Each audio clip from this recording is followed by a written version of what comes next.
Hi guys, welcome back to another deep dive into the mysteries of ancient history. Tonight, we're going to uncover the hidden world of the Roman Senate, that powerful institution that shaped the destiny of an empire for over 1,000 years. We'll explore the secret chambers where deals were made, the whispered conversations that toppled emperors, and the intricate web of alliances that kept the Roman world spinning. From the marble halls of the Curia Hostilia to the private villas where senators gathered in shadowy meetings, we'll reveal the untold stories of ambition, betrayal, and political maneuvering that defined one of history's most influential governing bodies. Get ready to discover how a group of wealthy aristocrats managed to control an empire that stretched from Britain to Egypt, and how their machinations continue to influence politics today. Okay, friends, before you settle in, if you enjoy this kind of deep dive content, then click the like button and don't forget to subscribe. And yes, leave a comment letting me know where you're watching from and what time it is there. I really enjoy seeing where everyone is listening from. Now, dim the lights and turn on the fan, and let's dive into tonight's journey together. The morning sun cast long shadows across the Forum Romanum, as Senator Marcus Aurelius Corvus made his way through the bustling marketplace. It was the year 87 BCE, and Rome was experiencing one of its most turbulent periods. The social war had recently ended, leaving the Republic scarred and forever changed. Citizens from across the Italian peninsula now held Roman citizenship, fundamentally altering the political landscape that had existed for centuries. The traditional patrician families found themselves sharing power with men whose grandfathers had been considered enemies of Rome. Corvus pulled his toga closer as he navigated through the crowd of merchants, slaves, and freedmen who filled the forum at this early hour. The white wool, bordered with the narrow purple stripe that marked his senatorial rank, was already attracting dust from the unpaved sections of the ancient square. He had been summoned to an informal gathering at the villa of Gaius Scribonius, one of the wealthiest men in Rome and a power broker whose influence extended far beyond his official position as a simple backbench senator. The villa stood on the Palatine Hill, commanding a magnificent view of the Circus Maximus below. Scribonius had purchased the property from a family bankrupted by the recent upheavals, adding it to his already impressive collection of real estate throughout the Mediterranean. The house itself was a testament to the new wealth flowing into Rome from its conquered territories. Greek marble columns supported a roof of imported cedar, while the walls were decorated with frescoes depicting scenes from Homer's epics, painted by artists brought from Alexandria at enormous expense. The property encompassed nearly 3 acres of carefully manicured gardens that cascaded down the hillside in a series of terraced levels. Each terrace was dedicated to a different theme, reflecting Scribonius's travels and business interests throughout the empire.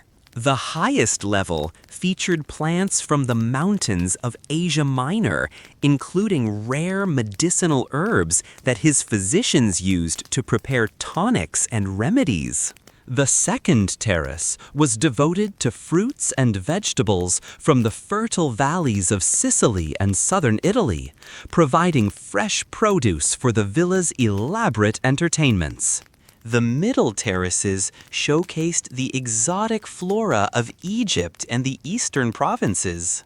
Lotus flowers floated in marble pools, fed by an ingenious system of aqueducts that brought water from the city's main supply. Palm trees from the Nile Delta provided shade for marble benches where guests could rest during garden tours. Papyrus plants grew in specially constructed marshlands that replicated the conditions of their native habitat, while rare orchids from the mountains of Syria bloomed in climate-controlled conservatories. The lower terraces were more practical, containing workshops where skilled craftsmen produced luxury goods for Scribonius's various business ventures. Glassblowers from Alexandria created delicate vessels that commanded high prices in Rome's affluent neighborhoods. Textile workers from Damascus wove silk fabrics using techniques that were closely guarded trade secrets. Jewelers from the mines of Spain and Gaul crafted ornaments that adorned the wives and daughters of Rome's elite families. The villa's interior was equally impressive, designed to accommodate the complex social and political activities that were essential to maintaining influence in the Roman world. The atrium was large enough to hold formal receptions for several hundred guests, with acoustic properties that allowed speakers to be heard clearly throughout the space without raising their voices. The walls were decorated with portraits of distinguished ancestors, both real and adopted, that established Scribonius's connection to Rome's glorious past while celebrating his own achievements. Adjacent to the atrium was a library that contained one of the most comprehensive collections of Greek and Latin texts in private hands. The scrolls were organized according to a sophisticated cataloging system that allowed researchers to locate specific works quickly. Scribonius had employed a team of scholars to copy rare manuscripts from libraries throughout the Mediterranean, ensuring that important works would be preserved even if the originals were lost to war or natural disasters. The library also served as a meeting place for intellectual discussions that often provided cover for more sensitive political conversations. The dining facilities were designed to accommodate gatherings of various sizes and levels of formality. The main triclinium could seat 36 guests in the traditional Roman manner, with couches arranged around tables that could be reconfigured to facilitate different types of conversation and interaction. Smaller dining rooms were available for more intimate gatherings, where sensitive topics could be discussed with greater privacy. The kitchen facilities were equipped with the latest innovations in food preparation and storage, allowing the household to serve elaborate meals that showcased ingredients from throughout the empire. The villa also contained extensive guest quarters that could accommodate visitors from distant provinces who came to Rome on business or political missions. These accommodations were designed to provide comfort and privacy while allowing Scribonius to monitor the activities and associations of his guests. The information gathered through careful observation of visitor behavior often proved valuable in understanding political developments and commercial opportunities throughout the empire. As Corvus approached the main entrance, he noticed several other senators already gathered in small groups throughout the atrium. The conversations died down as he entered, replaced by the polite greetings and false smiles that characterized Roman political discourse. He recognized most of the faces. Lucius Cornelius Merula, whose family had held consulships for 3 generations. Gaius Valerius Flaccus, recently returned from governing a province in Asia Minor with his purse considerably heavier than when he had departed. and Marcus Livius Salinator, whose clients in the eastern markets had made him one of the richest grain merchants in the Republic. Each of these men represented a different aspect of Rome's evolving elite. Merula embodied the traditional patrician values that had built the Republic, his family's service extending back to the earliest days of Roman expansion beyond Italy.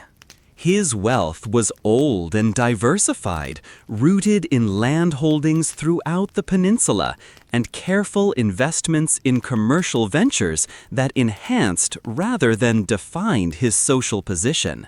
His clients included established families in dozens of Italian cities, relationships that had been built over generations and were maintained through regular personal contact and mutual obligations. Flaccus represented the newer generation of senators whose fortunes had been made through provincial administration and the opportunities it provided for both legitimate business activities and more questionable forms of profit-taking. His recent governorship in Asia Minor had been conducted with the careful attention to legal requirements that characterized the most successful provincial administrators. But his dramatic increase in wealth suggested that he had also taken full advantage of the informal opportunities that such positions provided. His network of contacts extended throughout the Eastern Mediterranean, including relationships with local merchants, bankers, and political leaders who could provide both information and opportunities for profitable ventures. Salinator exemplified the growing influence of the equestrian class in Roman politics. Technically not a senator himself, he was present as a close associate of several actual senators and represented business interests that were becoming increasingly important to the empire's continued prosperity. His grain trading operations connected producers throughout the Mediterranean with consumers in Rome and other major population centers. This business provided him with detailed knowledge of economic conditions throughout the empire and extensive contacts among the merchants and shippers who actually moved the goods that sustained Roman civilization. The presence of these three men at Scribonius's gathering reflected the changing nature of Roman political leadership.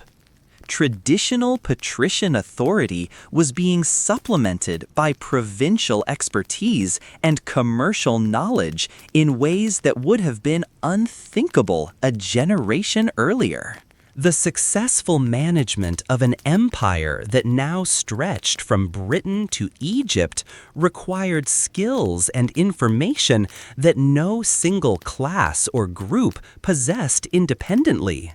The evolution of Roman society was also reflected in the other attendees, who included representatives of recently enfranchised Italian communities, successful freedmen whose business acumen had earned them informal influence despite their legal status, and even a few carefully selected foreigners whose expertise or connections made them valuable participants in sensitive discussions. This diversity would have scandalized earlier generations of Romans, but it was becoming essential for effective governance of an increasingly complex empire. The social dynamics of the gathering were carefully orchestrated to facilitate the exchange of information and the building of relationships that were essential to Roman political life.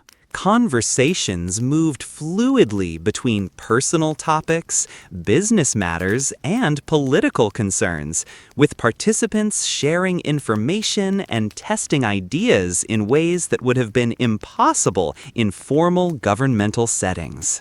The relaxed atmosphere encouraged the kind of frank discussion that was necessary for understanding complex situations and developing effective responses to emerging challenges.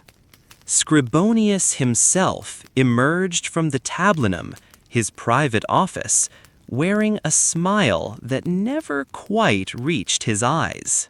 He was a man in his 50s, with the soft appearance of someone who had never known physical hardship, but possessed the sharp intelligence that had elevated him from relative obscurity to his current position of influence.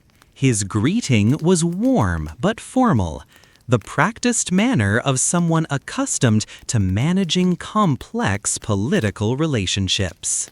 The group moved to a private dining room where couches had been arranged in the traditional manner around low tables laden with delicacies from across the empire.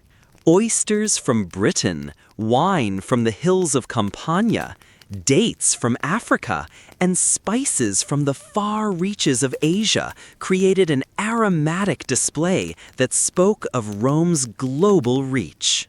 Slaves moved silently among the guests, refilling cups and adjusting cushions with the practiced efficiency of a well-managed household. The meal itself was a carefully choreographed demonstration of Roman sophistication and global influence.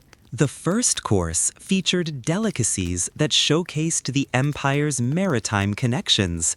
Oysters harvested from the cold waters of Britain's southern coast, transported in specially designed containers that kept them alive during the journey to Rome.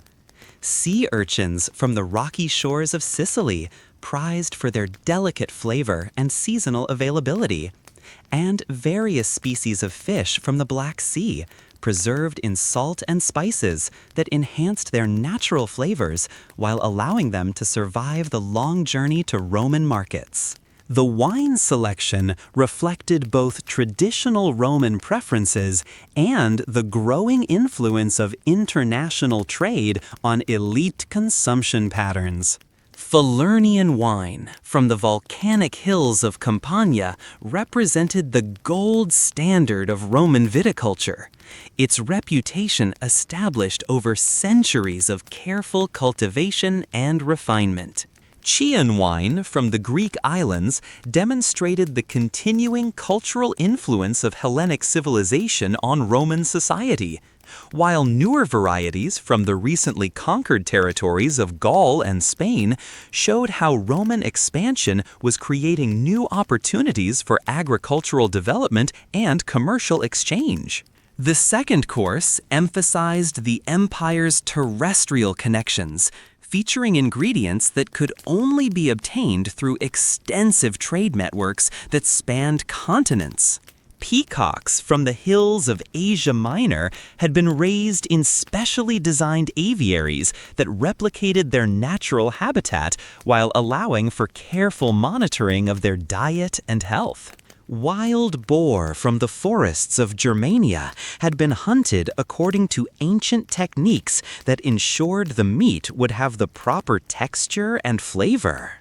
Various types of game birds from different provinces were prepared according to local traditions that had been adapted to Roman tastes and cooking methods.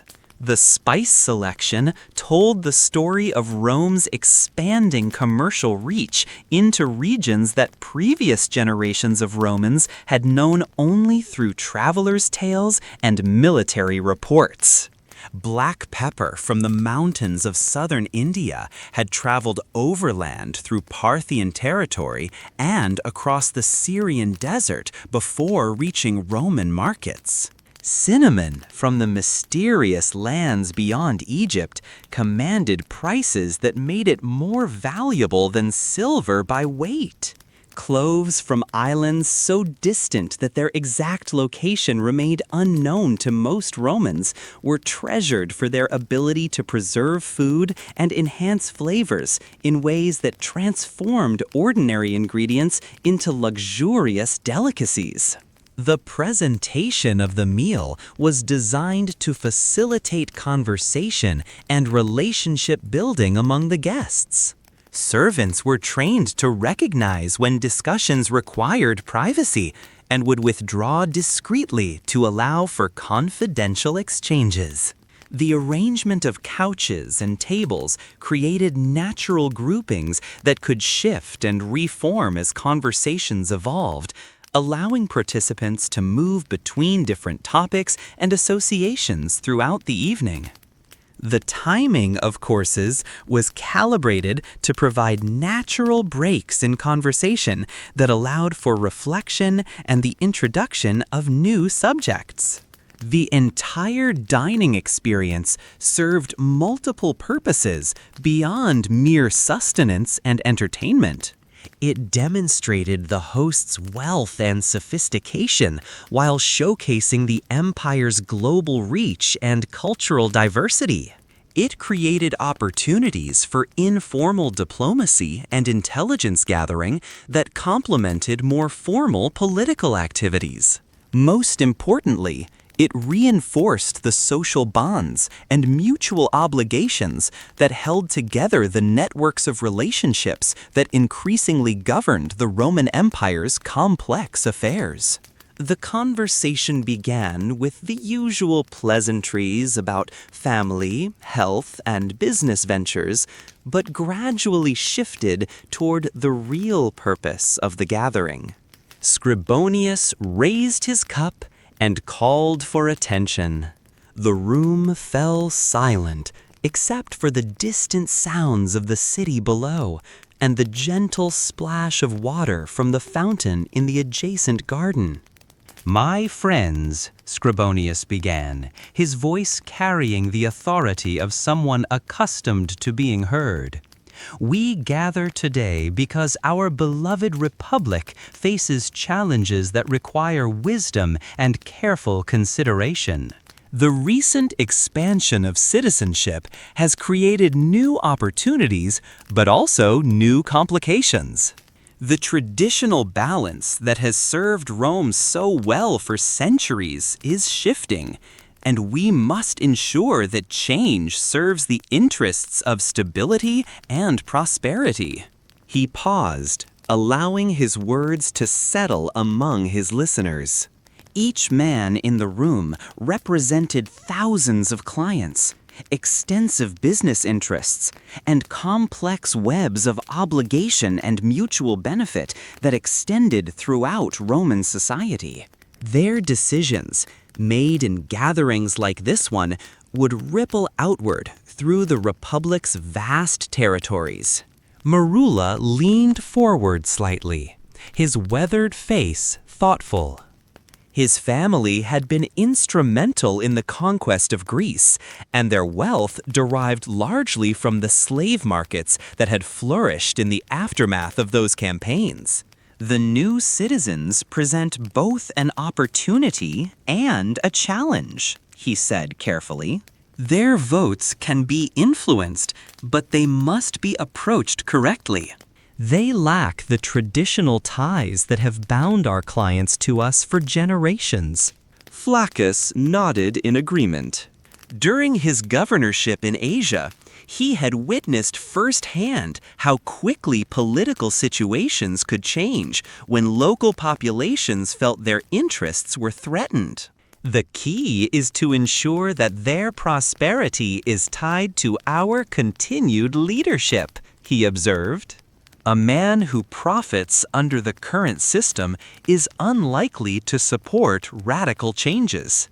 The discussion continued for hours, touching on various aspects of the evolving political landscape.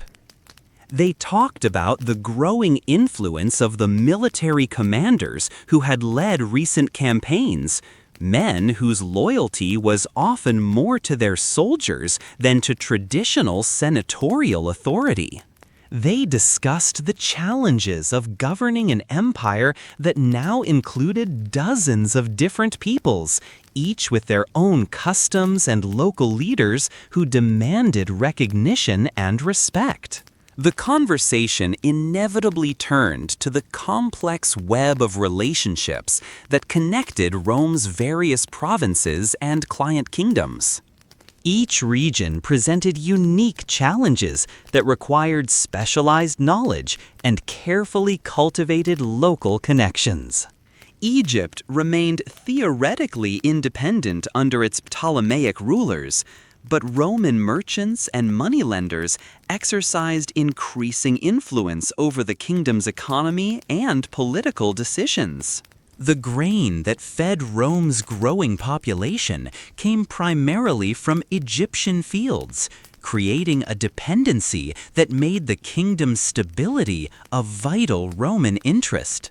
The Greek cities of Asia Minor maintained their traditional forms of government while accepting Roman oversight in matters of taxation and foreign relations. This arrangement satisfied Greek pride in their cultural heritage while ensuring Roman access to the region's considerable wealth. However, managing these relationships required constant attention to local sensitivities and competing interests. Greek intellectuals still resented Roman cultural influence, while Greek merchants increasingly depended on Roman markets and protection. The tribal societies of Gaul and Britain presented entirely different challenges. These peoples lacked the urban institutions and written traditions that made governance relatively straightforward in more developed regions. Roman administrators had to work through traditional tribal leaders while gradually introducing Roman law and customs. The process was slow and often frustrating, requiring patience and cultural sensitivity that not all Roman officials possessed. The client kingdoms of the East operated under yet another set of arrangements. Rulers like Herod in Judea and various Anatolian princes maintained their thrones through Roman support, while providing troops and resources for Roman military operations. These relationships were personal as well as political, often sealed by marriages between ruling families and reinforced by regular exchanges of gifts and hostages, who served as both guarantees of good faith and mechanisms for cultural transmission. Managing these diverse relationships required an increasingly sophisticated understanding of local conditions and cultural differences. The traditional Roman approach of imposing uniform standards and practices was proving inadequate in regions with strong local traditions and established institutions. Successful provincial administrators learned to adapt Roman principles to local circumstances while maintaining the essential elements of imperial control. The senators gathered at Scribonius's villa represented different approaches to these challenges. Some favored a more aggressive policy of Romanization that would eventually eliminate local differences in favor of imperial unity. Others argued for a more flexible approach that preserved local customs while ensuring Roman interests were protected. Still others suggested that the diversity of local arrangements was actually a strength that should be cultivated rather than overcome. These different perspectives reflected deeper philosophical differences about the nature and purpose of Roman expansion. Some viewed the empire primarily as a source of wealth and resources that should be exploited for the benefit of Roman citizens. Others saw it as a civilizing mission that would ultimately benefit all peoples under Roman rule. A growing number began to question whether continued expansion served Roman interests or created more problems than it solved. Salinator, who had remained largely quiet during the earlier conversation, finally spoke up. His business dealings had given him extensive contacts throughout the Mediterranean, and he often served as an informal intelligence gatherer for his political allies. "There are rumors from the eastern provinces that concern me," he said quietly.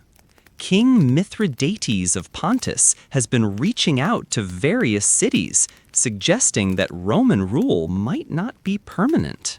His agents have been particularly active in Asia Minor, where memories of independence are still strong.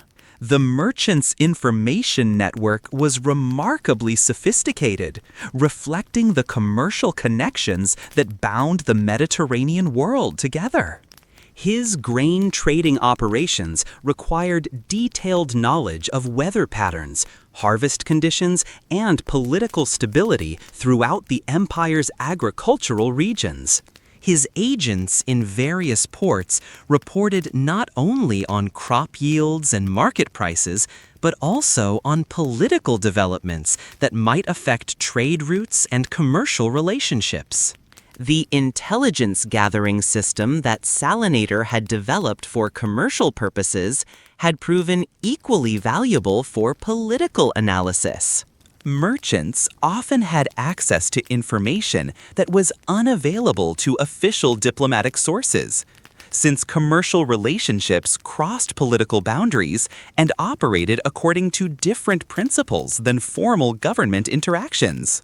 Traders who were welcome in hostile territories as neutral business partners could observe military preparations and political developments that would be hidden from Roman officials. Salinator's network extended beyond the Roman Empire into regions that remained independent or nominally autonomous. His connections in Parthia provided insights into the policies and capabilities of Rome's principal rival in the east. Contacts in the Germanic tribes beyond the Rhine offered early warning of population movements and political changes that might affect Roman interests in Gaul. Relationships with merchants from the distant lands of India and China provided information about economic developments that could influence trade patterns throughout the known world. The information that Salinator shared at this gathering represented only a small portion of what his network gathered on a regular basis. The full scope of his intelligence operations would have surprised even his closest associates, and perhaps concerned them if they had understood how extensively he monitored developments throughout the Mediterranean world. His loyalty to Rome was unquestioned, but his methods of gathering and analyzing information operated largely outside official channels and oversight. The implications of Mithridates' renewed activity extended far beyond the immediate military threat that his kingdom might pose to Roman interests in Asia Minor. His diplomatic initiatives suggested a sophisticated understanding of Roman weaknesses and a strategic approach to building anti-Roman coalitions that could present challenges throughout the Eastern Mediterranean. Mithridates had learned from his previous conflicts with Rome that direct military confrontation was unlikely to succeed against the legion's superior organization and equipment. His current strategy appeared to focus on undermining Roman political influence through diplomatic means, while gradually building the military capabilities that would be necessary if peaceful methods failed to achieve his objectives. The king's agents were reportedly offering various inducements to cities and regions that might be willing to reconsider their relationships with Rome. These offers included promises of reduced taxation, increased autonomy in local affairs, and protection against Roman retaliation. More significantly, they suggested that Roman power was not as permanent or inevitable as it appeared, and that opportunities might exist for reasserting local independence if coordinated action could be organized. This propaganda campaign was having some success in regions where Roman rule had been particularly oppressive or culturally insensitive. Cities that had been forced to pay heavy tribute or submit to governors who showed little respect for local customs were beginning to question whether their current arrangements truly served their long-term interests. The promises of alternative arrangements under Pontic influence looked increasingly attractive compared to the certainties of continued Roman exploitation. The implications of this information cast a shadow over the gathering. Mithridates had been a persistent thorn in Rome's side, and any sign of renewed activity from Pontus demanded careful attention. The eastern provinces generated enormous wealth for Rome, and any threat to that income stream represented a direct challenge to the interests represented in this room. Scribonius stroked his chin thoughtfully. His business interests included several partnerships with merchants who operated in the disputed regions. "We need more information," he decided, "and we need to ensure that our response is coordinated and effective. The last thing we want is a situation where individual commanders pursue their own glory at the expense of overall strategy." The afternoon wore on as the group discussed various contingencies and responses.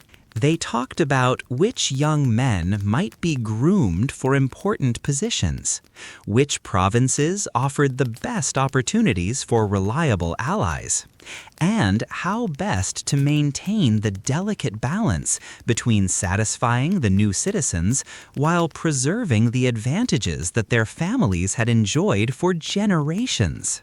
As the sun began to set over the 7 hills, painting the sky in shades of orange and purple that reflected off the marble facades of the surrounding villas, the gathering began to disperse. Each man departed with a clearer understanding of the challenges ahead and the role he was expected to play in addressing them.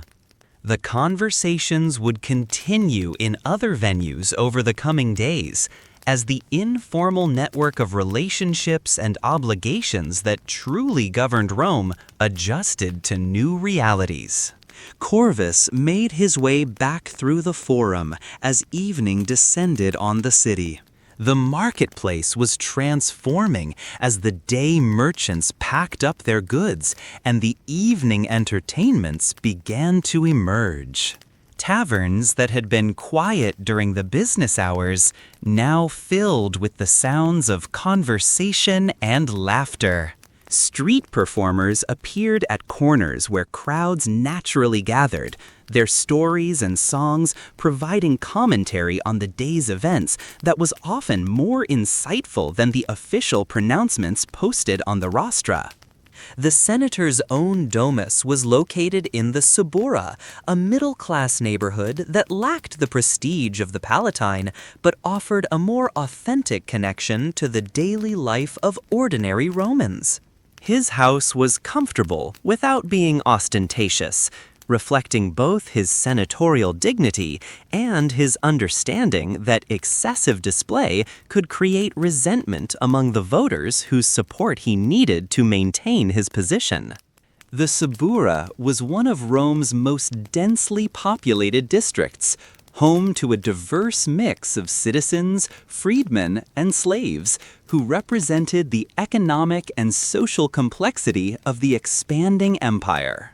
The narrow streets were lined with apartment buildings that rose several stories above ground level, creating a vertical city that housed thousands of residents in relatively small spaces. The architecture reflected practical considerations rather than aesthetic ambitions, with buildings designed to maximize living space while minimizing construction costs. The neighborhood's commercial activity never entirely ceased, with different types of businesses operating at various hours of the day and night. During daylight hours, the streets filled with vendors selling food, clothing, and household goods to residents who lacked the storage space or financial resources to make large purchases. Craftsmen operated workshops in ground floor spaces, producing goods that were sold throughout the city or exported to other parts of the empire. As evening approached, the character of the district shifted toward entertainment and social activities. Taverns that had been quiet during business hours began to fill with workers seeking relaxation and companionship after long days of labor. Street performers appeared at busy intersections, offering music, stories, and political commentary that often provided more insightful analysis of current events than the official pronouncements posted in the forum. The social diversity of the Subura made it an ideal location for a senator who wanted to maintain connections with ordinary Romans while preserving his dignity and security. The neighborhood's residents included successful merchants, skilled craftsmen, minor government officials, and veterans of military campaigns who had settled in Rome after completing their service. These were the people whose support was essential for electoral success, and whose concerns often provided early warning of potential political problems. Corvus's house reflected his position as a bridge between the elite political world and the broader Roman society. The building was larger and more elegant than typical Subura residences, with a traditional atrium design that provided space for meeting with constituents and conducting the business of political life. However, it lacked the marble decorations and imported luxuries that characterized the villas of wealthier senators, demonstrating his connection to middle-class values and concerns. The household staff was smaller than what aristocratic tradition might have required, but larger than what most Subura residents could afford. The slaves and freedmen who maintained the house were selected for their skills and loyalty rather than their exotic origins or ornamental value. Many had been with the family for years and were treated more as trusted retainers than as property, reflecting Corvus's understanding that good relationships with subordinates were essential for both practical and political reasons. The location of the house within the Subura also provided practical advantages for gathering information about developments throughout the city. The neighborhood's commercial connections extended throughout Rome and into the surrounding regions, providing early warning of economic problems or social tensions that might affect political stability. The residents' diverse backgrounds and occupations created informal intelligence networks that were often more reliable than official sources. Living in the Subura required certain compromises in terms of comfort and convenience, but it provided compensating advantages in terms of political effectiveness and social understanding.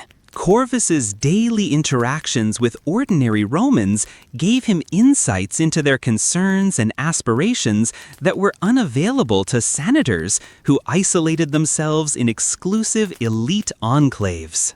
This understanding proved valuable in both electoral competition and policy formation, as it allowed him to anticipate how various groups would respond to different initiatives. His wife, Claudia, greeted him in the atrium.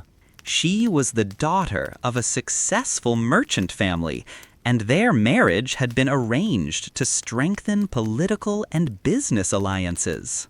Over the years, it had developed into a partnership based on mutual respect and shared ambitions for their children's futures. She had spent the day receiving visits from the wives of other senators, gatherings that served as an important parallel channel of political communication. How was Scribonius's gathering? she asked as they walked toward the private areas of the house. Informative, he replied carefully. Even within the family, certain topics required discretion. There are developments in the East that may require attention. She nodded, understanding the implications without needing details. Her own network of relationships among the senatorial wives had already picked up hints of unusual activity in various quarters. The women of Rome's elite families were often better informed about developing situations than their husbands, since their social interactions were less formal and therefore more conducive to sharing sensitive information. Their son, Marcus, was waiting in the study, bent over a tablet where he was practicing his Greek. At 15, he was approaching the age when he would begin to take on adult responsibilities, and his education was being carefully managed to prepare him for a career in public service. The boy looked up as his parents entered, his expression showing the mixture of eagerness and apprehension common to young Romans approaching manhood. The education of young Romans from senatorial families had become increasingly complex as the empire's expansion created new requirements for political and military leadership. Traditional Roman education focused on rhetoric, law, and military skills that were essential for careers in public service. However, the multicultural nature of the empire now required additional competencies in languages, cultures. Marcus's curriculum reflected these evolving requirements. His Greek studies included not only the classical literature that was considered essential for any educated Roman, but also contemporary works on philosophy, science, and politics that provided insights into Hellenistic culture and thought. His tutors included native Greek speakers who could provide authentic pronunciation and cultural context that Latin-speaking teachers could not match. The young man's Latin education extended beyond the traditional focus on oratory and legal reasoning to include the practical skills of administration and diplomacy that were increasingly important for imperial governance.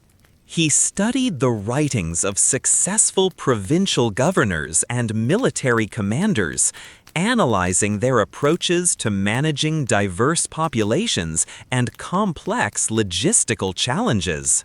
His exercises included drafting official documents, negotiating hypothetical agreements, and resolving simulated conflicts between different interest groups. Mathematical and technical studies had been added to his curriculum in recognition of the growing complexity of imperial administration. Understanding engineering principles was essential for anyone who might be responsible for maintaining the roads, aqueducts, and other infrastructure projects that held the empire together. Knowledge of accounting and financial management was necessary for handling the vast sums of money that flowed through provincial treasuries and military supply systems. Military training remained a central component of his education, but it too had evolved to meet new requirements. Traditional weapons training and tactical exercises were supplemented by studies of logistics, intelligence gathering, and the management of diverse military units that included Roman legions, auxiliary troops from allied peoples, and mercenary forces hired for specific campaigns. The young man spent several hours each week training with weapons and participating in mock battles that tested his ability to lead and coordinate complex operations.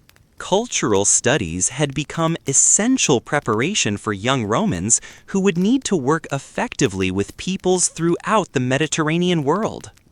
Marcus studied the religious beliefs, social customs, and political traditions of various ethnic groups, learning to recognize the factors that motivated different peoples and the approaches that were most likely to secure their cooperation.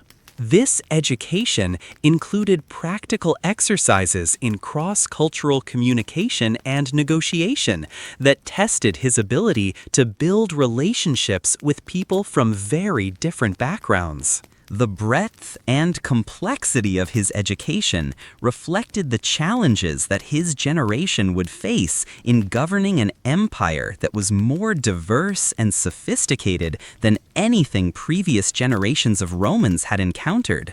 Success would require not only traditional Roman virtues like courage, discipline, and loyalty, but also flexibility, cultural sensitivity, and technical competence that earlier leaders had not needed to develop. The pressure to excel in all these areas was considerable, as competition for desirable positions in government and military service was intensifying with the expansion of citizenship and the growing complexity of imperial administration. Young men from newly enfranchised families were often highly motivated and well prepared, creating challenges for traditional senatorial families who could no longer rely solely on inherited status and connections to secure advancement for their sons. "Father, my tutor says that Cicero will be speaking in the forum tomorrow," the young man said. "May I attend?" Corvus considered the request. Cicero was still a relatively young man, but his reputation as an orator was already attracting attention throughout Rome. More importantly, he represented a new type of political figure, a novus homo, a new man whose family had not previously held major offices. His rise was symptomatic of the changing times, and his speeches often provided insights into the concerns and aspirations of Rome's emerging political class. "You may attend," Corvus decided, "but you will go with Lucius." Lucius was a trusted freedman who served as the family's secretary and had been given responsibility for overseeing the boy's practical education. "And you will prepare a written summary of what you observe for our discussion tomorrow evening." The next morning brought news that would reshape the political calculations discussed at Scribonius's villa.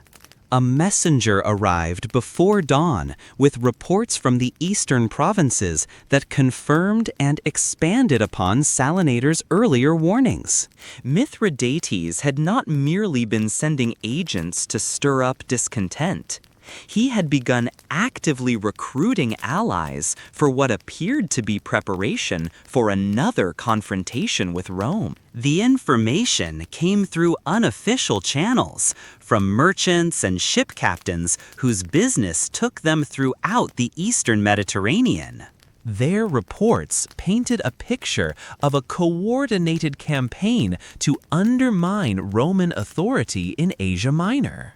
Local rulers who had previously been content to accept Roman oversight were now questioning whether that arrangement served their long-term interests. The intelligence network that brought this information to Rome was a complex web of relationships that had developed organically over decades of commercial and political interaction. Merchants who traded regularly between different ports naturally became carriers of news and gossip along with their commercial cargo. Ship captains who knew every harbor from Alexandria to the Black Sea were valuable sources of information about political developments and military preparations throughout the eastern Mediterranean. The system operated without formal organization or official oversight, relying instead on personal relationships and mutual interests that created incentives for accurate reporting and reliable communication.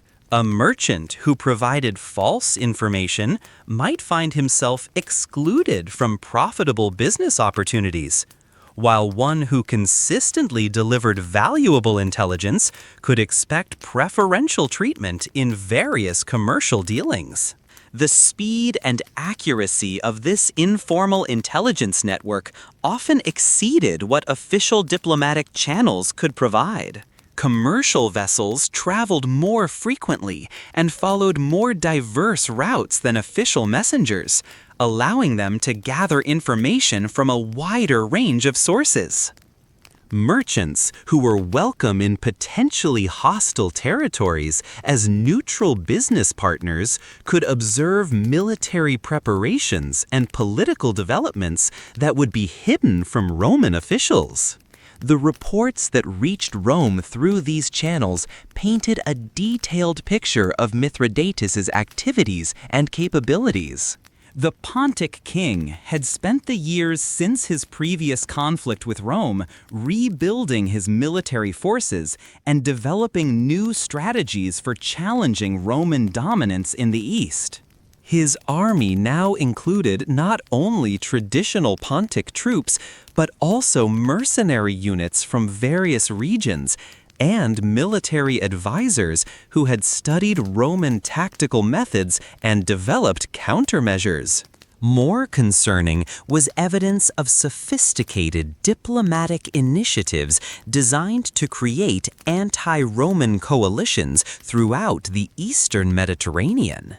Mithridates' agents were reportedly active in cities throughout Asia Minor, offering attractive terms for cooperation and suggesting that coordinated resistance could successfully challenge Roman power. These diplomatic efforts were showing signs of success, with several important cities expressing interest in alternative arrangements that might provide greater autonomy and reduced tribute obligations. The intelligence also revealed that Mithridates had been working to secure his kingdom's financial position through new trade relationships and monetary policies that reduced dependence on Roman commercial networks. Pontic merchants were establishing alternative trade routes that bypassed Roman-controlled territories, while the kingdom's treasury was being strengthened through more efficient tax collection and reduced expenditures on luxury goods imported from Roman territories. These developments suggested that Mithridates was pursuing a long-term strategy rather than planning for immediate military action.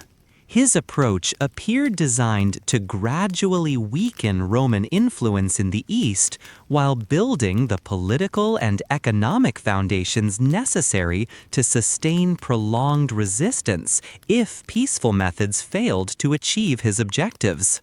The implications of this intelligence extended far beyond the immediate threat that Pontus might pose to Roman interests in Asia Minor. If Mithridates succeeded in creating a viable anti-Roman coalition in the East, it could inspire similar movements in other parts of the empire, where local populations resented Roman rule or taxation. The precedent of successful resistance to Roman power could have destabilizing effects throughout the Mediterranean world. Corvus spent the morning in a series of hurried meetings with other senators, trying to assess the scope of the threat and develop appropriate responses. The formal mechanisms of government moved slowly, requiring approval from various officials and committees before action could be taken. But the informal networks that actually managed the empire's affairs could move much more quickly when necessary. By midday, a consensus had emerged among the key players. A special commission would be created to investigate the situation and recommend appropriate action. The commission would be staffed with men who had experience in Eastern affairs and the authority to act quickly if circumstances demanded it. More importantly, the commission would operate with broad discretion, allowing it to coordinate responses across multiple provinces without getting bogged down in bureaucratic procedures. Scribonius was selected to chair the commission, a choice that recognized both his expertise and his extensive network of contacts throughout the region. His business interests had given him detailed knowledge of trade routes, local politics, and the personalities involved in Eastern affairs. His villa would serve as the commission's informal headquarters, allowing for the kind of confidential discussions that official government buildings could not accommodate. The afternoon session of the Senate was largely devoted to routine business, but the experienced observers in the public galleries could detect an undercurrent of tension among the senators. Conversations in the corridors were more subdued than usual, and several key figures were notably absent from their usual positions. The official business proceeded smoothly, but it was clear that the real decisions were being made elsewhere. The formal proceedings of the Senate had become increasingly ceremonial as real authority shifted toward informal networks and specialized commissions that could respond more quickly to complex challenges. The ancient rituals of republican governance continued to be observed, but they no longer served as the primary mechanisms for making important policy decisions. This evolution reflected the practical impossibility of managing a vast empire through institutions that had been designed for governing a city-state. The senators who participated in these formal proceedings understood the limitations of their traditional roles, but they also recognized the continued importance of maintaining republican forms even as the substance of governance evolved. The Senate's formal approval of commission activities provided legitimacy and legal authority that purely informal arrangements could not match. Popular assemblies continued to elect magistrates and approve legislation, ensuring that some connection was maintained between governmental authority and popular consent. The tension between form and substance in Roman governance was becoming increasingly apparent to thoughtful observers both within and outside the political system. Foreign diplomats who visited Rome noted the contrast between the elaborate republican ceremonies and the reality of decision-making by small groups of powerful individuals. Ordinary Romans began to question whether their votes in popular assemblies had any real influence over policies that affected their lives. The public galleries, where citizens could observe senatorial proceedings, provided one venue where these tensions were visible.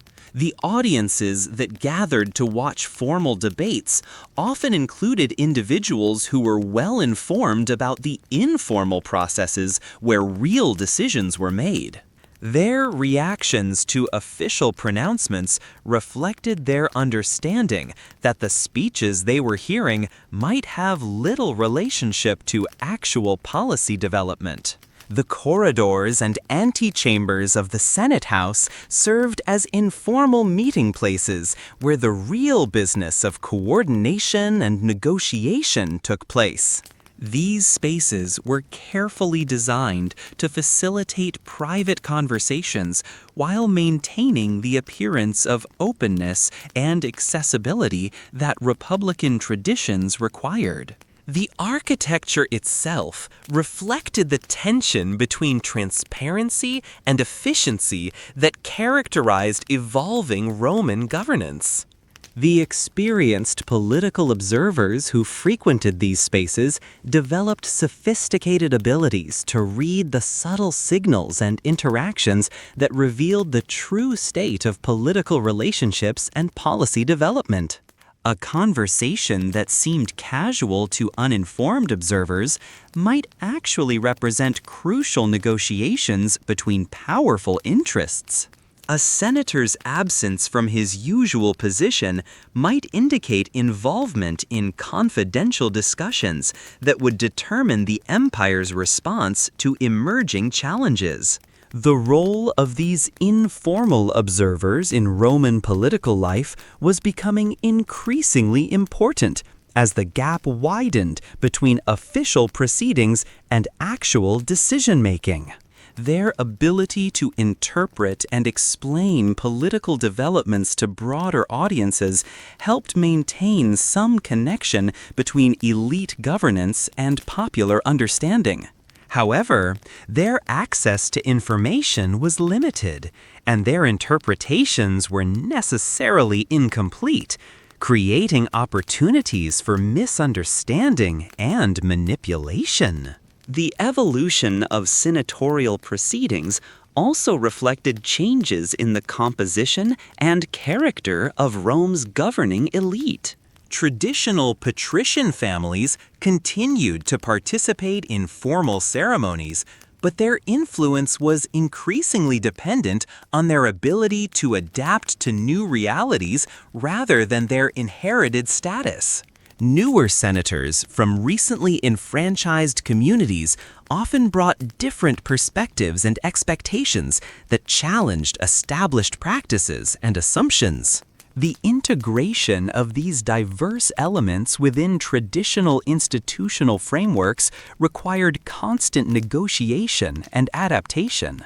Senate meetings that might have been relatively straightforward affairs in earlier periods now involved complex balancing of competing interests and perspectives that reflected the empire's multicultural character. The formal procedures that had evolved to manage conflicts within a relatively homogeneous elite were being tested by the need to accommodate much greater diversity. The challenges of managing this diversity within traditional frameworks contributed to the appeal of informal governance mechanisms that could operate with greater flexibility. Commission approaches allowed for representation of different interests without the procedural constraints that formal institutions imposed. However, this flexibility came at the cost of transparency and accountability that many Romans continued to value. The afternoon's senatorial session exemplified these broader trends in Roman governance. The routine business that was formally transacted provided a facade of traditional republican procedure, but the real significance of the session lay in the informal interactions and signals that revealed how power was actually exercised in the evolving imperial system. The senators who participated understood their roles in this complex performance, but the broader implications of the transformation they were facilitating would only become clear in retrospect. Young Marcus Corvus attended Cicero's speech as planned, accompanied by Lucius and several other students whose families had made similar arrangements. The speech itself was relatively routine, addressing the need for judicial reforms that would ensure fair treatment of citizens regardless of their origins.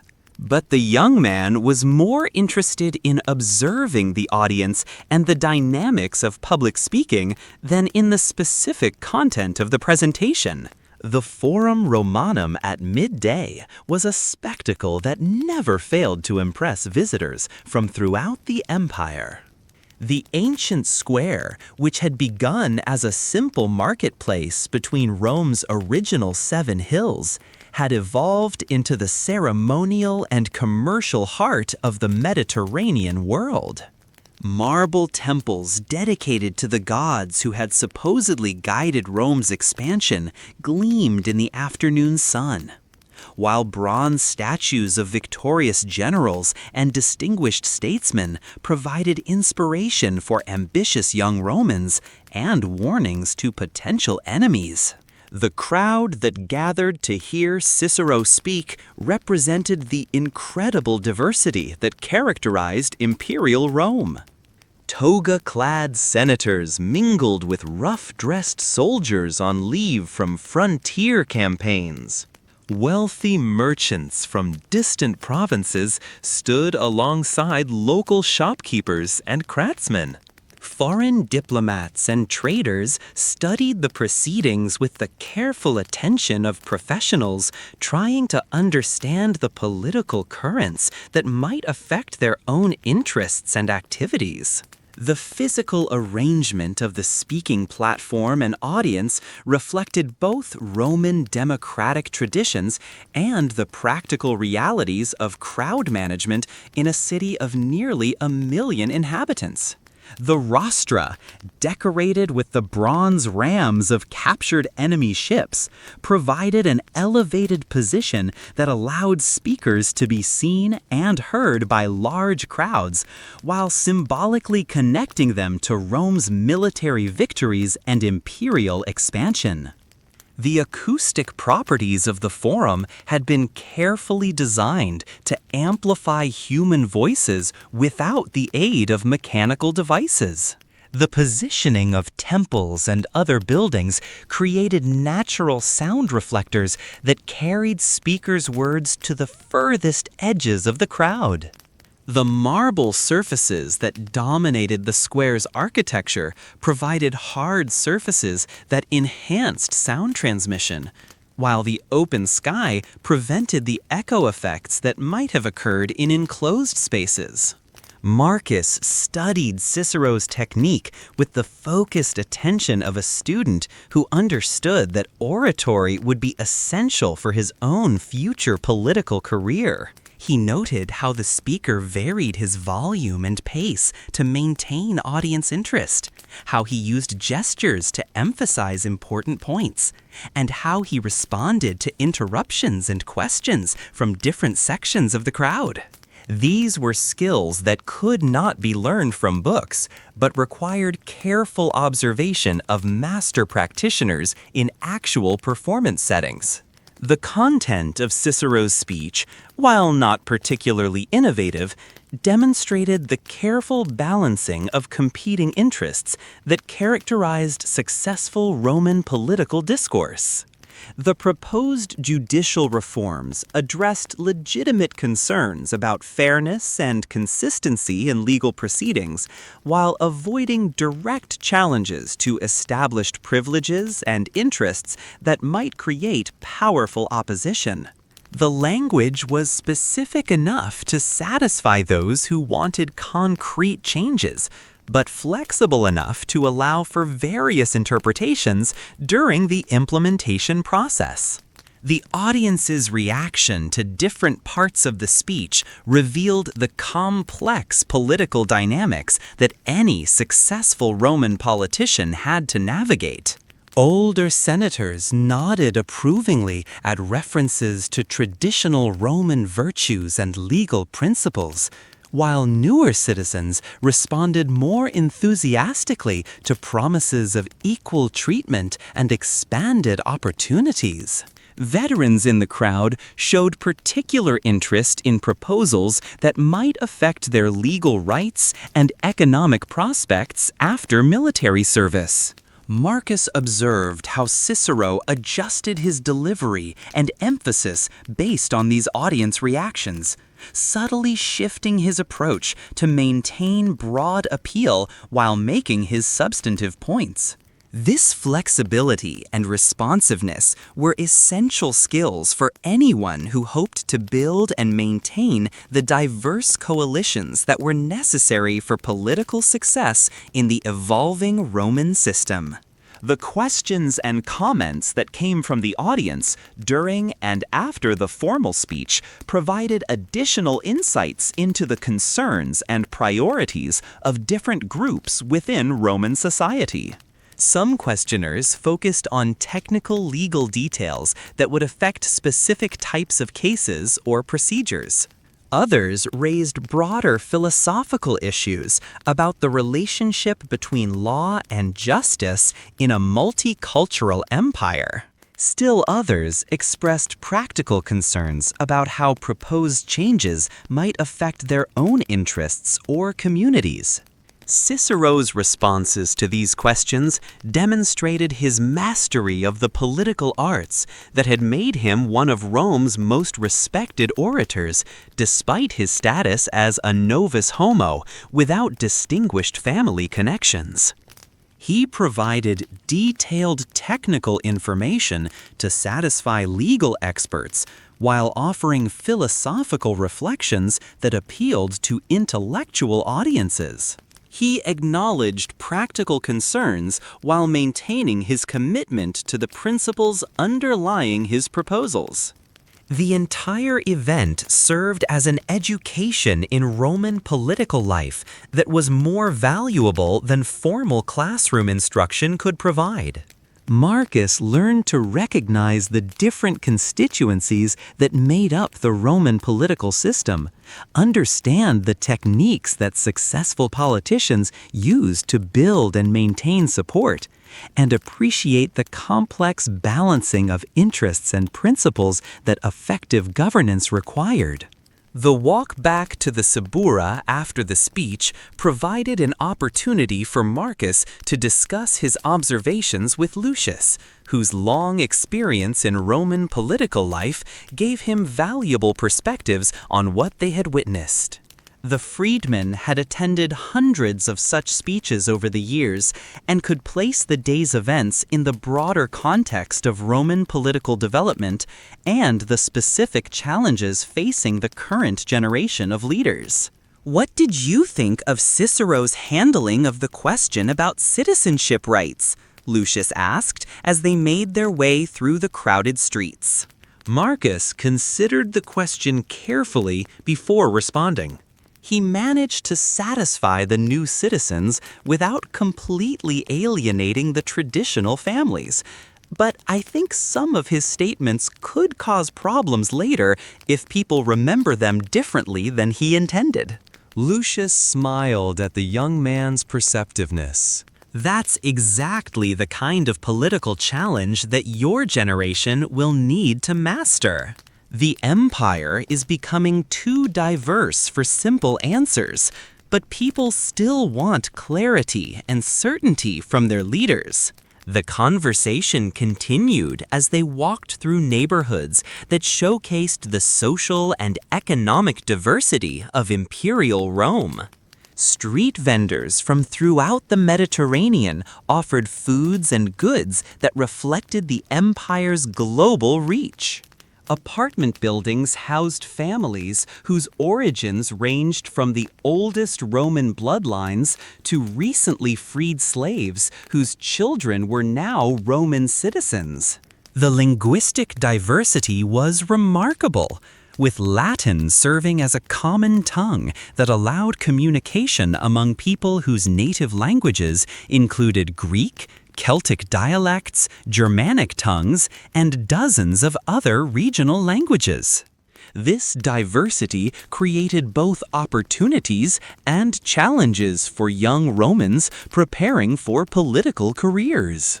The broad base of potential supporters and allies was larger than ever before, but so was the complexity of building and maintaining coalitions that could function effectively across cultural and linguistic boundaries.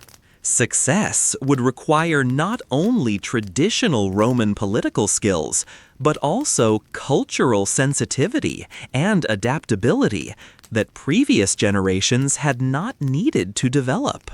The experience of observing Cicero's speech and discussing it with Lucius provided Marcus with practical insights that would influence his approach to his own political development. He began to understand that effective leadership in the evolving Roman system would require mastery of both traditional republican principles and the new techniques that were emerging to address imperial challenges. This synthesis of old and new approaches would characterize the most successful Roman politicians of his generation. He noted how Cicero's delivery varied depending on which section of the crowd he was addressing, how he used gestures and voice modulation to maintain attention, and how he responded to interruptions and questions from the audience.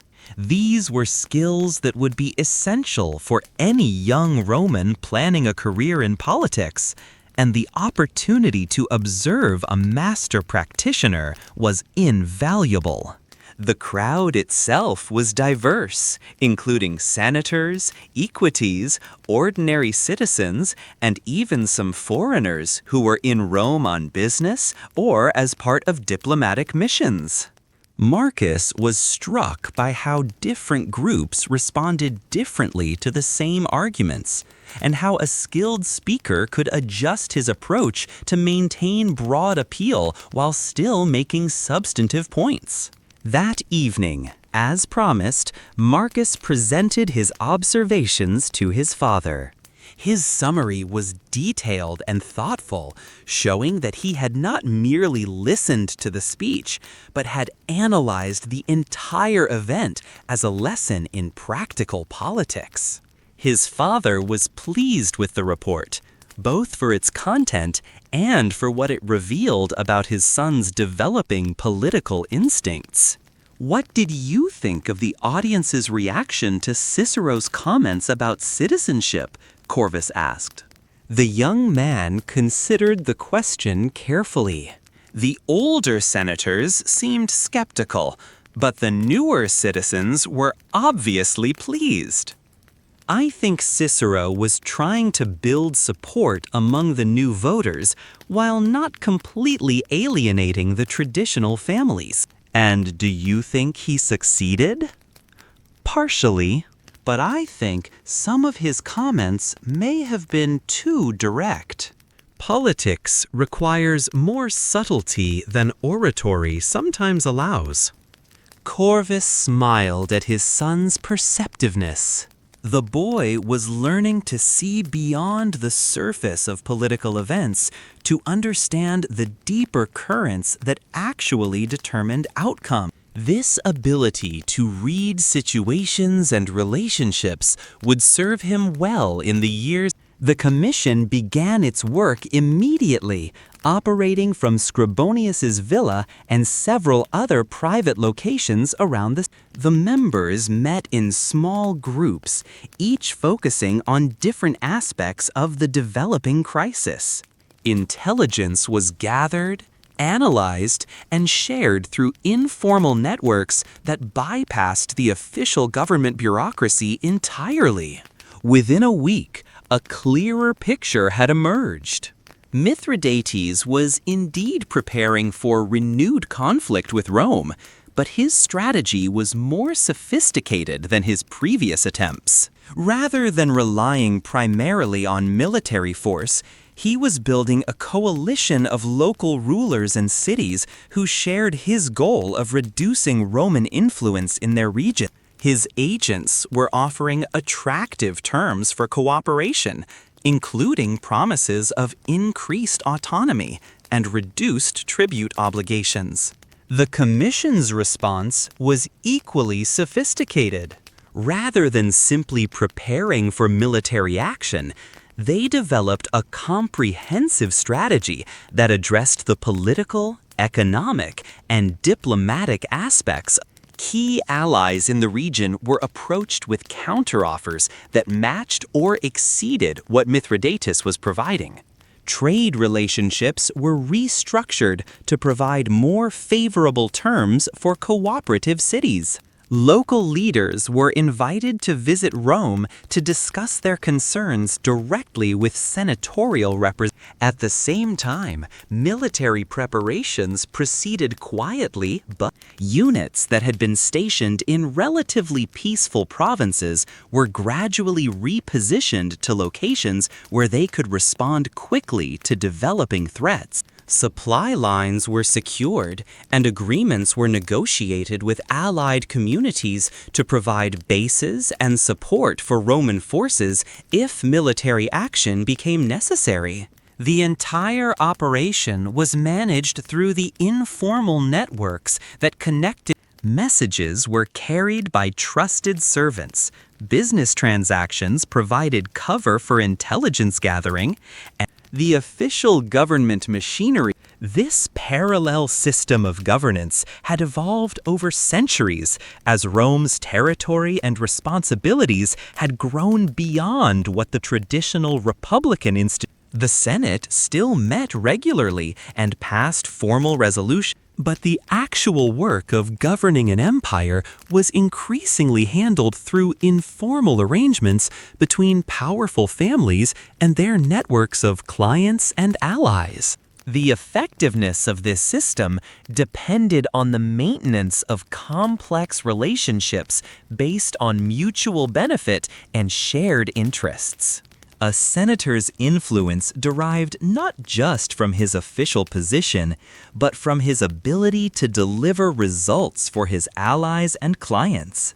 This created incentives for cooperation and problem-solving that often produced better outcomes than formal governmental. However, the system also created vulnerability. When interests diverged or relationships broke down, the informal mechanisms that usually resolved conflicts peacefully might. The increasing complexity of governing a multicultural empire placed growing strains on arrangements that had been designed. These tensions were becoming apparent in various ways throughout Roman society. Traditional religious practices were being challenged by new cults from the Eastern. Economic relationships were being disrupted by the incorporation of new territories with different commercial traditions.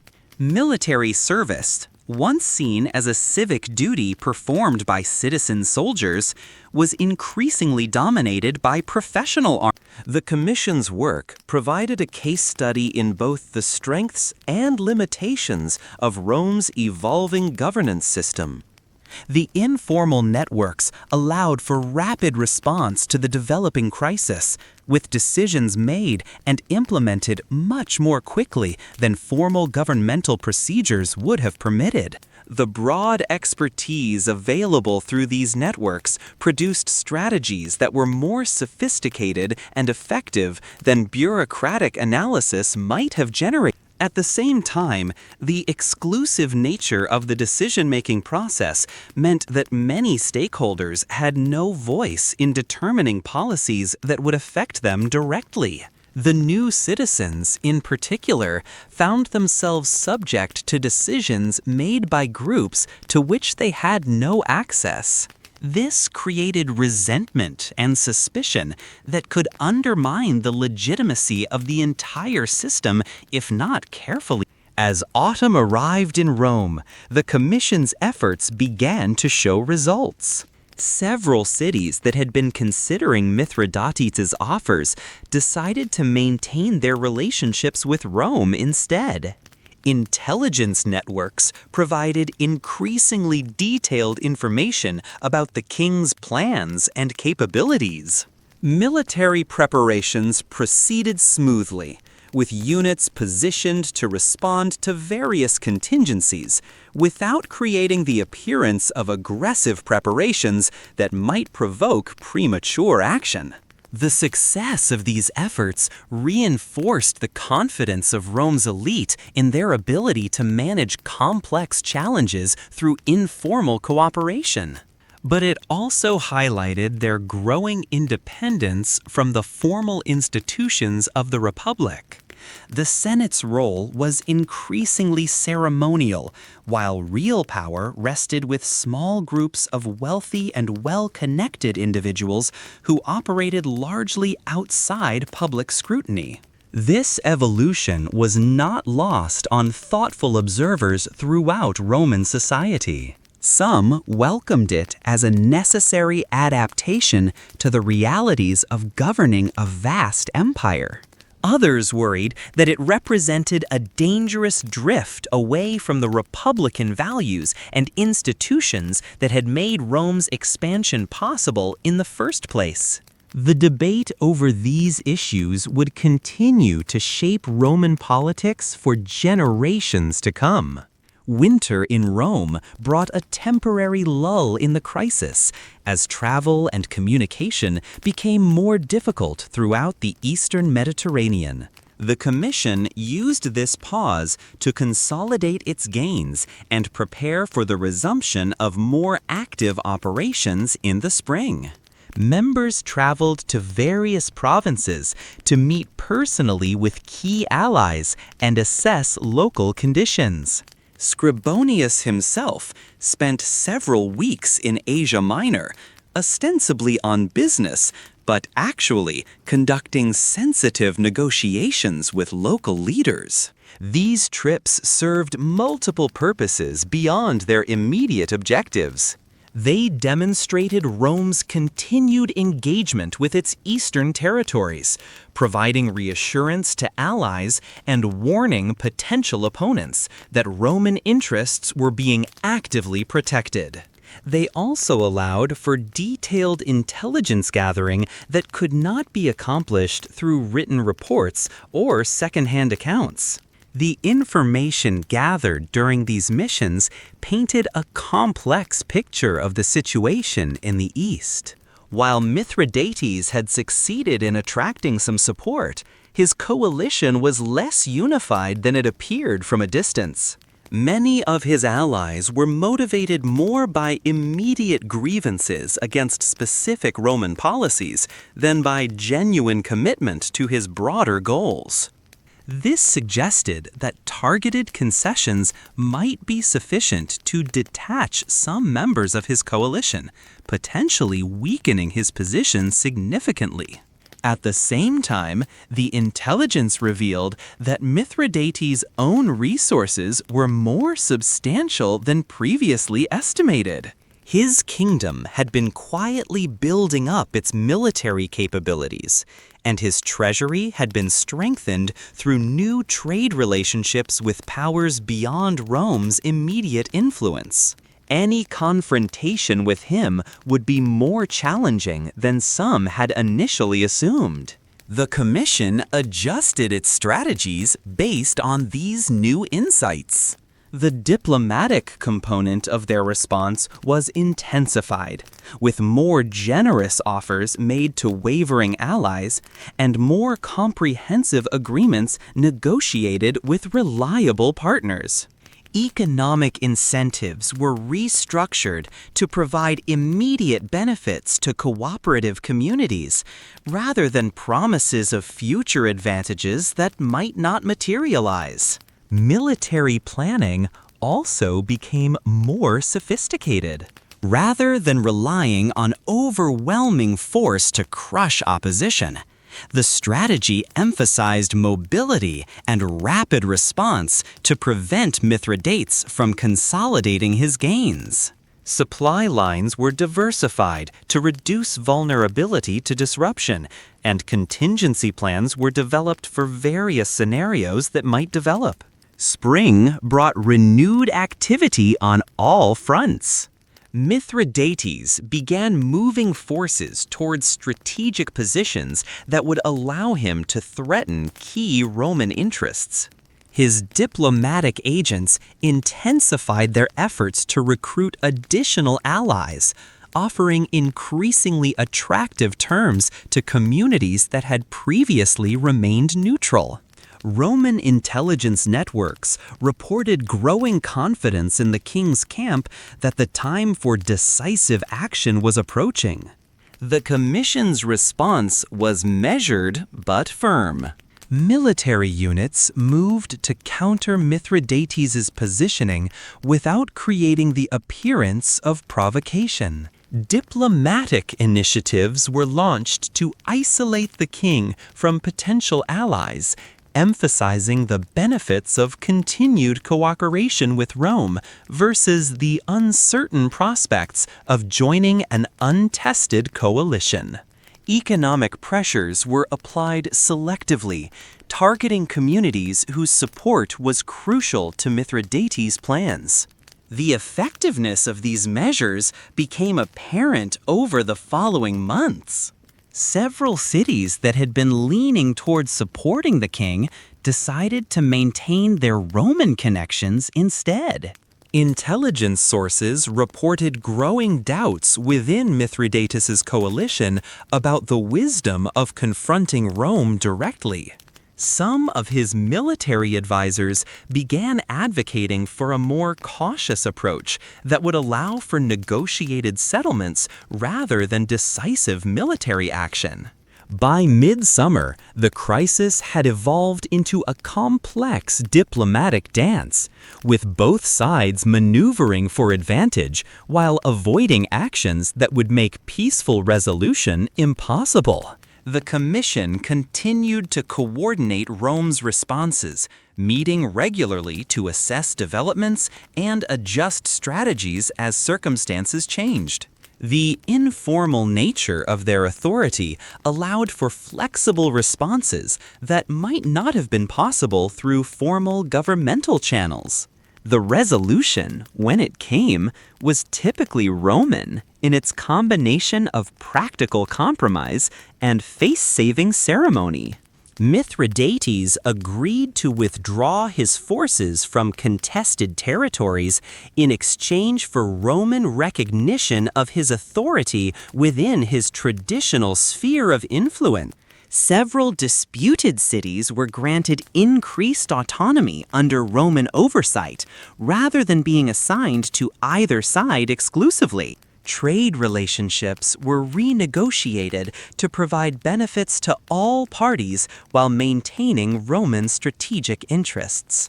The agreement was presented to the public as a triumph of Roman diplomacy, demonstrating the Republic's ability to resolve conflicts through negotiation rather than warfare.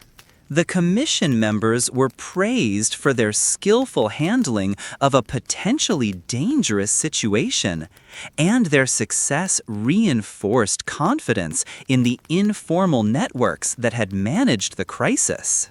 However, the more perceptive observers recognized that the settlement was essentially a temporary truce rather than a permanent resolution of underlying tensions. The factors that had created the crisis in the first place remained largely unchanged, and similar challenges were likely to emerge in the future. The Commission's success had been tactical rather than strategic, managing immediate problems without addressing their deeper causes. This pattern of crisis management through informal elite coordination became increasingly characteristic of Roman governance during this period. Traditional republican institutions continued to function, but played diminished roles in addressing the empire's most significant challenges. Real power shifted toward networks of wealthy and well-connected individuals who could mobilize resources and implement policies more effectively than formal governmental structures. The implications of this evolution extended far beyond questions of governmental efficiency. The concentration of real authority in informal networks reduced opportunities for broader participation in political decision-making, creating frustrations among groups who found themselves excluded from influence over policies that affected their lives directly. The new citizens were particularly affected by this development, having gained formal political rights just as real political power was shifting away from the institutions where those rights could be exercised effectively. At the same time, the success of informal coordination in managing complex challenges demonstrated the adaptability of Roman society to changing circumstances. The empire's continued expansion created problems that existing institutions had not been designed to address, and the emergence of new governance mechanisms showed the system's capacity for evolution and innovation. The tension between these competing tendencies would continue to shape Roman political development for generations to come. Some would advocate for strengthening traditional Republican institutions and restoring broader participation in political decision-making. Others would argue for formalizing the informal networks that had proven effective in managing imperial responsibilities. Still others would propose entirely new approaches that might better serve the needs of an increasingly diverse and complex society. As autumn returned to Rome, the city buzzed with discussions of the summer's diplomatic success and its implications for the future. The commission had achieved its immediate objectives, but questions remained about the long-term sustainability of the approaches they had employed. The informal networks that had proven so effective in managing the Mithridatic crisis were already being tested by new challenges emerging in other parts of the empire. Gaul was experiencing renewed tensions as local tribes resisted Roman influence in their traditional territories. Spain continued to present administrative challenges as different regions pursued incompatible interests. Even Italy itself was still adjusting to the integration of newly enfranchised communities into the broader Roman political system.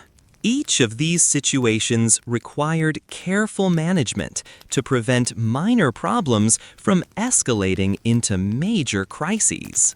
The success of the Commission's approach to the Eastern crisis had established a model that was being adapted for use in addressing these other challenges. Similar informal groups were being organized to coordinate responses to developing problems in various parts of the empire. The membership of these groups often overlapped, creating an integrated network of elite families whose collective influence extended throughout the Roman world. This system of governance through informal coordination offered significant advantages in terms of flexibility and responsiveness. Decisions could be made quickly by small groups of knowledgeable individuals, implemented through established networks of personal relationships, and adjusted as circumstances changed without the delays inherent in formal bureaucratic processes. The results, as demonstrated by the resolution of the Mithridatic crisis, could be impressively effective. However, the system also created new vulnerabilities and tensions within Roman society. The concentration of real authority in exclusive networks reduced the influence of traditional republican institutions and limited opportunities for broader participation in political decision-making. This created frustrations among various groups who found themselves excluded from meaningful influence over policies that affected their lives directly. The new citizens were particularly affected by this development. Having recently gained formal political rights, they discovered that real political power was increasingly exercised through informal channels to which they had limited access. Their votes in popular assemblies remained meaningful for some purposes, but the most important decisions were being made elsewhere, by people who were not directly accountable to the electorate. Traditional senatorial families also found themselves adapting to changing circumstances. While many maintained their positions of influence through participation in the informal networks, others discovered that formal rank and traditional prestige were less important than practical expertise and effective networks of personal relationships. Some embraced these changes as necessary adaptations to new realities, while others resented the erosion of traditional sources of authority. The equestrian class, Rome's wealthy business community, found new opportunities for political influence through the informal networks that managed imperial affairs. Their expertise in commerce and finance, combined with their extensive contacts throughout the empire, made them valuable partners for senatorial families seeking to implement complex policies. This partnership between traditional political authority and commercial expertise became increasingly important as the empire's economic complexity grew. Military commanders occupied an increasingly important position in these evolving power structures. Their expertise in managing large-scale operations and their loyalty networks among professional soldiers made them essential partners in addressing challenges that required rapid and decisive action.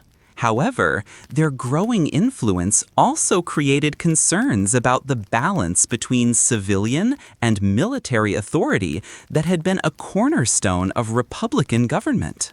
The winter months provided an opportunity for reflection on these developments and planning for future challenges. The commission that had managed the Mithridatic crisis continued to meet regularly, both to monitor the implementation of the summer's agreements and to consider how their approaches might be applied to other situations. Their discussions ranged over a wide variety of topics, from specific operational questions to broader issues of governance and political development. One recurring theme in these discussions was the question of legitimacy. The informal networks that had proven so effective in managing practical problems operated largely outside the traditional sources of political authority in the Roman system.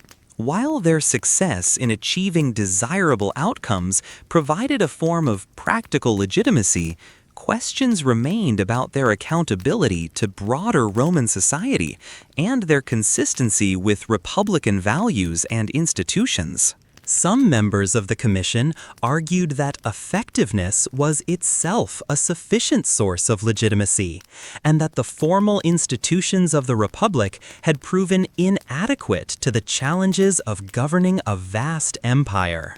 They pointed to the speed and sophistication of their response to the Mithridatic crisis as evidence that informal coordination could achieve results that traditional governmental processes could not match. Others worried that the drift away from traditional Republican institutions represented a dangerous erosion of the values and practices that had made Rome's expansion possible in the first place. They argued that long-term stability required maintaining some connection between real political power and the formal sources of authority that provided accountability and legitimacy in the eyes of the broader population.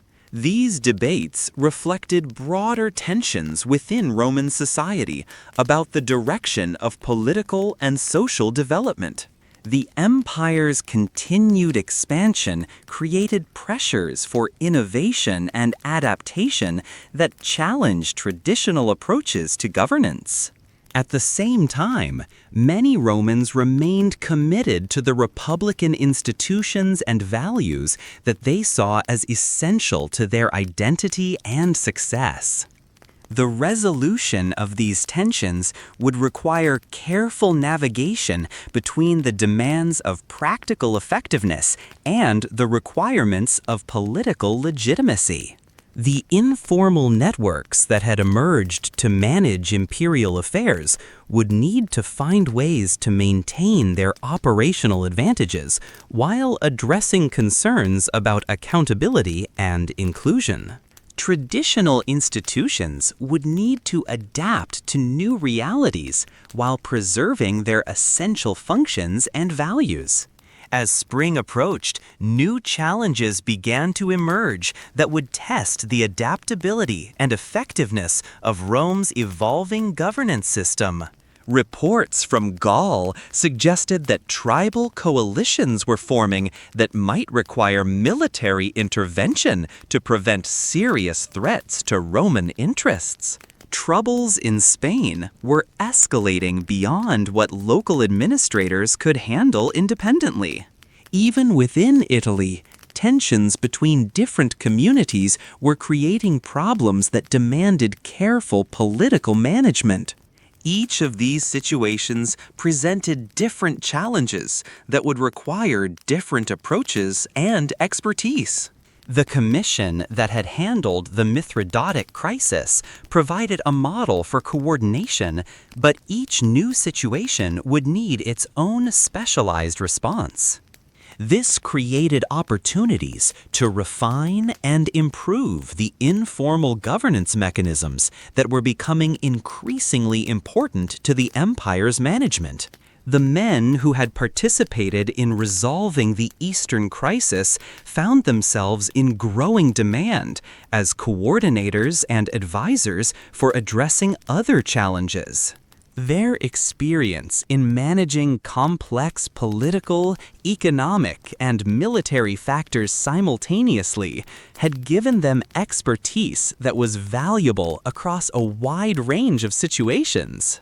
Some began to specialize in particular types of problems or geographic regions, while others maintained broader portfolios that allowed them to see connections and patterns across different situations. Scribonius, in particular, emerged as a central figure in this evolving system of governance. His villa continued to serve as an informal headquarters for coordinating responses to various challenges, and his network of business and political contacts provided resources for gathering information and implementing policies throughout the empire. His success in managing the Mithridatic crisis had established his reputation as someone who could achieve results in difficult situations.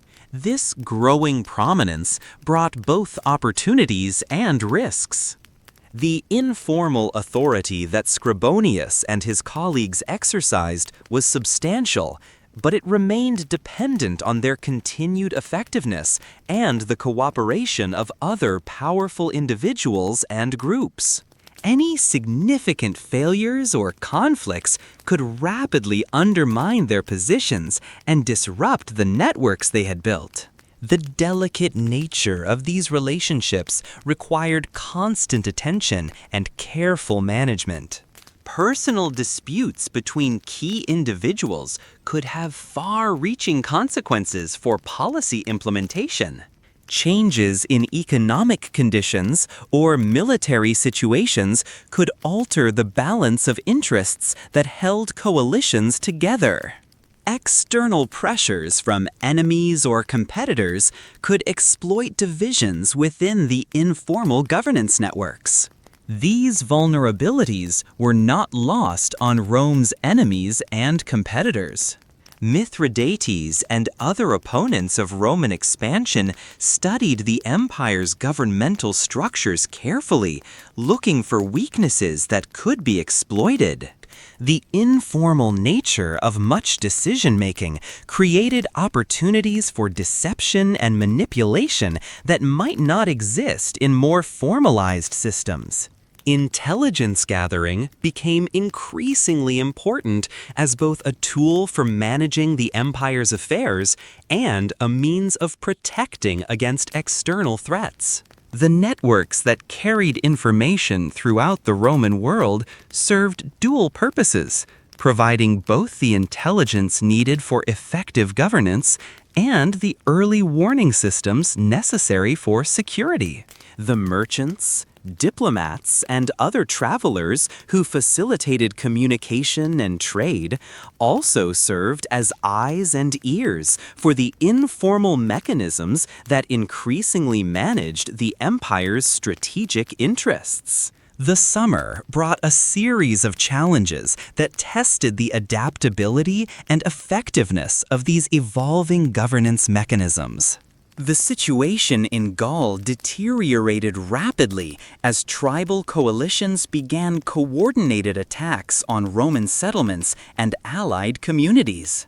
The troubles in Spain escalated into open rebellion in several regions. Tensions within Italy intensified as different communities pursued conflicting interests with increasing determination. Each crisis required immediate attention and specialized expertise, but they also interacted with each other in complex ways that demanded coordinated responses. Military resources allocated to address one situation might be needed elsewhere if conditions changed. Diplomatic initiatives in one region could affect relationships in other areas. Economic policies designed to resolve specific problems could have unintended consequences for broader imperial interests. The commission model that had worked effectively for the Mithridatic crisis was adapted and expanded to address these multiple challenges simultaneously. Specialized groups were created to focus on each major problem, but they remained connected through overlapping membership and regular communication. This allowed for both focused expertise and coordinated strategy across the full range of situations.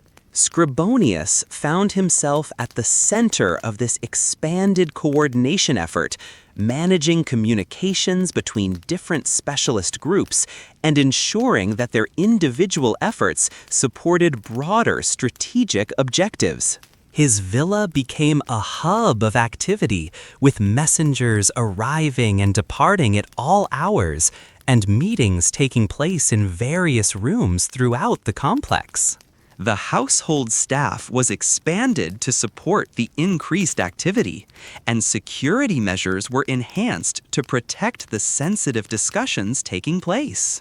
The challenges of managing multiple crises simultaneously pushed the informal governance mechanisms to their limits and beyond. The personal relationships and mutual obligations that held the networks together were strained by the competing demands of different situations. Some individuals found themselves caught between conflicting loyalties or incompatible obligations to different groups or interests. These pressures revealed both the strengths and limitations of governance through informal coordination. The flexibility and responsiveness that made such networks effective in addressing individual challenges became more difficult to maintain when multiple crises demanded attention simultaneously. The personal nature of the relationships that bound the networks together could become liabilities when individuals faced impossible choices between competing demands. At the same time, the experience of managing multiple challenges simultaneously provided valuable lessons about the scalability and sustainability of informal governance mechanisms. Some approaches that worked well for individual situations proved impractical when applied more broadly. Others revealed unexpected capabilities for adaptation and innovation that suggested greater potential for long-term development. The autumn brought partial resolution to some of the summer's crises, but also new challenges that tested different aspects of the evolving governance system. The situation in Gaul was stabilized through a combination of military action and diplomatic negotiations that created new arrangements between Roman authorities and local tribal leaders. The Spanish rebellions were contained through targeted concessions and strategic redeployment of military resources. Tensions within Italy were managed through carefully crafted compromises that addressed the most pressing grievances while preserving essential Roman interests. However, these successes came at significant costs that would have long-term implications for the Roman system. The military resources required to address multiple simultaneous challenges had stretched the legions thin, requiring the recruitment of additional soldiers and the extension of service terms beyond traditional limits. The financial demands of managing widespread crises had depleted treasury reserves and required new taxation measures that created resentment among various groups throughout. More fundamentally, the experience of managing multiple crises had accelerated the drift of real authority away from traditional republican institutions toward informal networks of coordination among elite families. The Senate continued to meet and pass formal resolutions, but increasingly these served primarily ceremonial functions, while actual policy decisions. Popular assemblies still elected magistrates and approved legislation, but the most important initiatives originated in private meetings. The concentration of practical authority in exclusive networks created growing tensions with groups who found themselves excluded. The new citizens, in particular, discovered that their recently acquired formal political rights provided little actual influence over decisions that affected their lives. Traditional senatorial families who lacked connections to the emerging power networks found their historical privileges diminishing in practical. These developments were not lost on ambitious individuals throughout the empire, who recognized that traditional paths to political advancement. Some adapted by seeking entry into the informal networks that increasingly. Others began exploring alternative approaches to gaining influence and achieving their objectives outside the established political. The winter months provided an opportunity for reflection on these developments and consideration of their implications for the future direction. The men who had participated in managing the year's crises gathered periodically to assess their experiences and plan for future challenges. These discussions revealed growing awareness of the tensions between operational effectiveness and political. Scribonius. While their methods had proven effective in addressing immediate challenges, the concentration of authority they represented created vulnerabilities that could be exploited by enemies or could lead to internal conflicts that might undermine the entire system. During one particularly thoughtful evening conversation in his villa, Scribonius shared these concerns with his closest associates. The group included Corvus, who had become an important liaison between the coordination networks and traditional senatorial institutions, and several other men whose expertise and connections had made them key. "We have achieved remarkable results," Scribonius observed, "but I wonder whether we have created a system that can sustain itself over time." Our effectiveness depends on personal relationships and mutual trust that could be disrupted by any number of factors beyond our. Corvus nodded thoughtfully. His own position bridged the traditional and emerging approaches to governance, giving him insights into the tensions that were developing. "The concern is well-founded," he agreed. "We have solved immediate problems, but we may have created longer-term challenges that will be more difficult to." The discussion that followed explored various aspects. The informal networks that had proven so. However, this efficiency came at the cost of accountability and legitimacy that formal institutions provided, even if imperfectly. The group considered various approaches to it. Some favored formalizing the coordination mechanisms they had developed, creating official institutions that would provide accountability while preserving operational effect. Others argued for maintaining the informal nature of their networks while finding ways to increase transparency and broaden participation. A third perspective suggested that the tensions between effectiveness and legitimacy were inherent in the challenges of governing a vast and diverse empire, and that attempting to resolve them completely might be less important than managing them skillfully. This view emphasized adaptation and flexibility as essential characteristics of any sustainable governance system. The conversation continued late into the night, touching on fundamental questions about the nature of These were not merely abstract philosophical issues, but practical questions that would shape the future development of Roman society and determine whether the empire could continue to expand and prosper while maintaining internal stability. As winter deepened, news arrived from various parts of the empire that demonstrated the continuing relevance of these concerns. Some of the arrangements negotiated during the previous year's crisis management were proving unstable as local conditions changed and new challenges. The tribal arrangements in Gaul were being tested by pressure from peoples beyond. The compromises that had ended the Spanish rebellions were creating new tensions as different groups interpreted the agreements differently.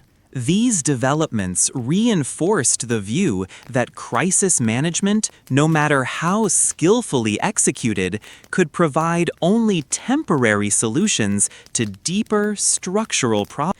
The factors that created challenges in the first place continued to operate, generating new crises that required constant attention and resources to address At the same time, the experience of managing multiple challenges had created valuable expertise and established networks of relationships. The men who had the spring of 85 BCE brought a renewed sense of urgency, as reports from various provinces indicated that the stability achieved through the previous year's crisis management was beginning to deteriorate. The arrangements in Gaul were under increasing pressure as Germanic tribes pushed westward, creating displacement and conflict that threatened to overwhelm the carefully negotiated balances between Roman authorities and local leaders. In Spain, the peace that had ended the rebellions was fragile and dependent on continued economic concessions that were proving increasingly difficult to sustain. Some communities were beginning to question whether the terms they had accepted were as favorable as they had initially appeared, while others were demanding additional benefits as compensation for their continued cooperation. Even within Italy, the compromises that had managed tensions between different communities were creating new problems as various groups sought to maximize their advantages while minimizing their obligations. The integration of newly enfranchised citizens continued to generate friction as traditional and emerging interests competed for influence and resources. These developments required renewed attention from the coordination networks that had managed the previous crises. But the individuals involved were beginning to show signs of strain from the constant demands of crisis management. The personal relationships that held the networks together were being tested by accumulated stresses and competing obligations that made cooperation more difficult to maintain. Scribonius, in particular, was feeling the burden of his central role in coordinating responses to multiple challenges. His health was beginning to suffer from the constant stress and irregular schedule that crisis management demanded. His business interests, which provided much of the financial foundation for his political activities, were suffering from his reduced attention to commercial affairs. More concerning was the growing recognition that the informal authority he and his associates exercised was creating resentment and opposition among groups who felt excluded from decision-making processes. Some of this opposition was beginning to organize itself into alternative networks that might challenge the existing arrangements or create parallel power structures that could complicate future crisis management efforts. The complexity of these challenges was becoming apparent to thoughtful observers throughout Roman society. The traditional republican institutions that had served Rome well during its earlier expansion were proving inadequate to the demands of governing a vast multicultural empire. The informal networks that had emerged to fill this gap were effective, but created new problems of legitimacy and sustainability. Some Romans began to advocate for more fundamental reforms that would create new formal institutions designed specifically for imperial governance. These proposals typically involved strengthening executive authority while maintaining some form of accountability to broader constituencies. However, such reforms would require broad consensus among competing interests that seemed increasingly difficult to achieve. Others argued for returning to traditional republican principles and institutions, scaling back imperial commitments to levels that could be managed through existing governmental structures.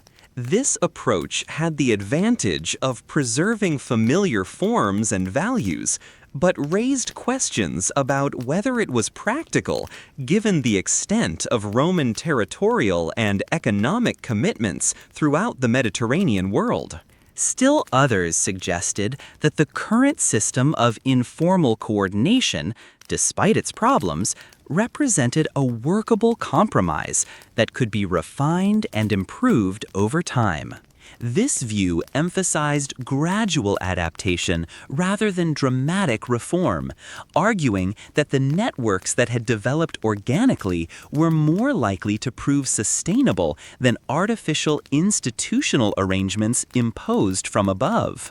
The debate over these alternatives took place in various forums throughout Roman society, from formal senatorial discussions to informal conversations in taverns and marketplaces. The stakes were high, as the choices made would determine not only the future structure of Roman governance, but also the empire's ability to maintain stability and continue its expansion in an increasingly complex world. As summer approached, new external pressures began to emerge that would test whatever governance arrangements Rome ultimately developed. Intelligence reports suggested that Mithridates was using the breathing space provided by the previous year's diplomatic settlement to rebuild his military capabilities and explore new alliances that might shift the balance of power in the eastern Mediterranean. Simultaneously, tribal movements beyond the northern frontiers were creating instability that threatened to spill over into Roman territories. The Germanic peoples who had been pressing westward into Gaul were also moving southward, creating potential threats to Roman interests in the Alpine regions and northern Italy itself. These external pressures combined with internal tensions to create a situation that would require all of Rome's governmental capabilities, both formal and informal, to address effectively. The coordination networks that had managed previous crises would need to adapt to new challenges while addressing the legitimacy and sustainability problems that their earlier successes had revealed. The summer of 85 BCE would prove to be a turning point in the development of Roman governance, As the various tensions and challenges that had been building over recent years converged into a crisis that would test the limits of existing institutions and arrangements. The resolution of this crisis would establish patterns and precedents that would influence Roman political development for generations to come. Scribonius spent the early summer months in intensive discussions with his key associates, trying to develop strategies for addressing the multiple challenges that were converging simultaneously. The villa that had served as an informal headquarters for crisis management was expanded again to accommodate the increased activity, with new meeting rooms added and additional staff hired to support the coordination efforts. The discussions revealed the growing complexity of the challenges facing Rome and the limitations of existing approaches to addressing them. The informal networks that had proven effective in managing individual crises were struggling to coordinate responses to multiple simultaneous threats that interacted with each other in unpredictable ways. Military resources were already stretched thin from the previous year's operations, and the new external threats would require additional deployments that might leave other areas vulnerable. Financial reserves had not yet recovered from the costs of recent crisis management, and new military operations would require additional taxation or borrowing that could create internal political problems. Perhaps most challenging was the recognition that the external threats were being influenced by internal divisions within Roman society. Enemies like Mithridates were aware of the tensions between traditional and emerging governance arrangements, and they were beginning to exploit these divisions to advance their own objectives. The coordination networks that had developed to manage imperial affairs found themselves caught between competing demands for transparency and secrecy, efficiency and accountability, rapid response, and careful deliberation. The personal relationships and mutual trust that held these networks together were being strained by the impossibility of satisfying all of these competing requirements simultaneously. As autumn approached, it became clear that traditional approaches to crisis management would be insufficient to address the convergent challenges facing Rome.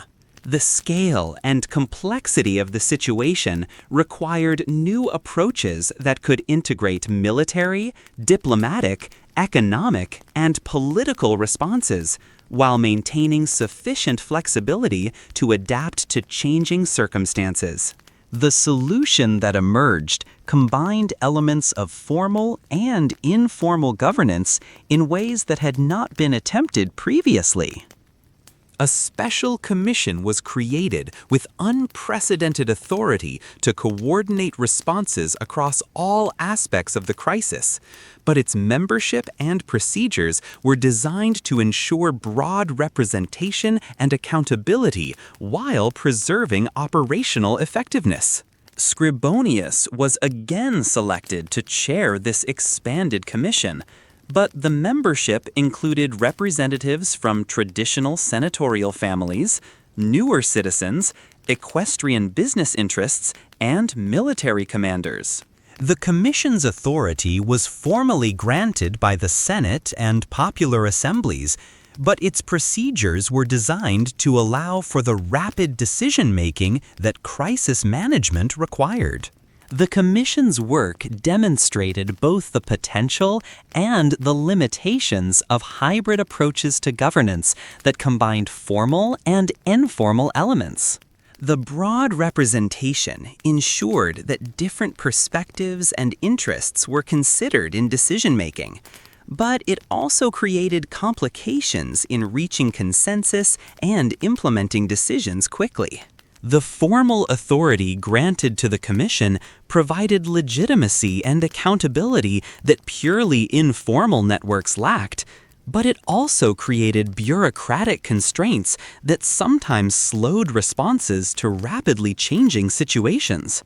The balance between effectiveness and legitimacy remained difficult to maintain, requiring constant adjustment and negotiation among the various parties involved.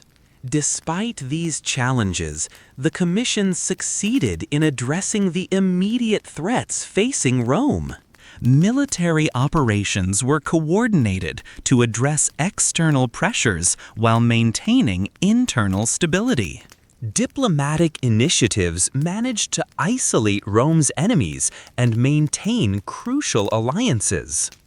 Economic policies provided the resources necessary to sustain extended operations while minimizing internal disruption. More importantly, the Commission's work established new precedents for Roman governance that would influence future political development. The hybrid approach of combining formal authority with informal coordination mechanisms provided a model that could be adapted to address other complex challenges as they emerged. The success of this approach also demonstrated the possibility of evolving Roman institutions to meet new requirements while preserving essential republican values and practices. The representation of different interests within the Commission structure ensured that decision-making remained accountable to broader constituencies, while the operational flexibility preserved the effectiveness that crisis management required. As winter returned to Rome, the city was filled with celebrations of the Commission's success in addressing the year's challenges. The external threats had been contained. Internal stability had been maintained, and new governance mechanisms had been developed that seemed to offer solutions to long-standing tensions between effectiveness and legitimacy. However, thoughtful observers recognized that the fundamental challenges of governing a vast and diverse empire remained largely unchanged. The success of the hybrid commission approach had provided valuable experience and established useful precedents, but each new crisis would require its own specialized response adapted to specific circumstances. The informal networks that had initiated the evolution of Roman governance continued to operate alongside the new formal mechanisms, creating a complex system that combined multiple approaches to decision-making and implementation. This complexity provided flexibility and resilience, but also created coordination challenges and potential conflicts between different governance mechanisms. The winter months provided an opportunity for reflection on these developments and planning for future challenges. The men who had participated in managing the year's crises met regularly to assess their experiences and consider how the lessons learned could be applied to other situations. Corvus, whose role as a bridge between traditional and emerging approaches had made him particularly aware of the tensions and opportunities created by institutional evolution, spent considerable time thinking about the long-term implications of recent developments. His son Marcus was now approaching adulthood and would soon need to navigate the complex political landscape that was emerging. The young man's education had provided him with a solid foundation in traditional Roman values and institutions, but he would need additional preparation to function effectively in a system where informal networks and hybrid governance mechanisms played increasingly important roles. The skills and knowledge required for political success were evolving as rapidly as the institutional structures themselves. One evening, as father and son discussed the young man's future career plans, Corvus reflected on the changes he had witnessed during his own lifetime. The Rome you will serve is very different from the one I entered as a young man, he observed. The basic values and objectives remain the same, but the methods and structures for achieving them have evolved dramatically. Marcus nodded thoughtfully. His own observations of recent events had given him insights into the complexity of modern Roman governance that previous generations had not needed to understand. "How do you think these changes will continue to develop?" he asked. "That will depend largely on people like you," his father replied. "The institutions and practices we have today emerged from the decisions and actions of individuals who were trying to address specific challenges. The future system will be shaped by how your generation responds to the challenges you will face."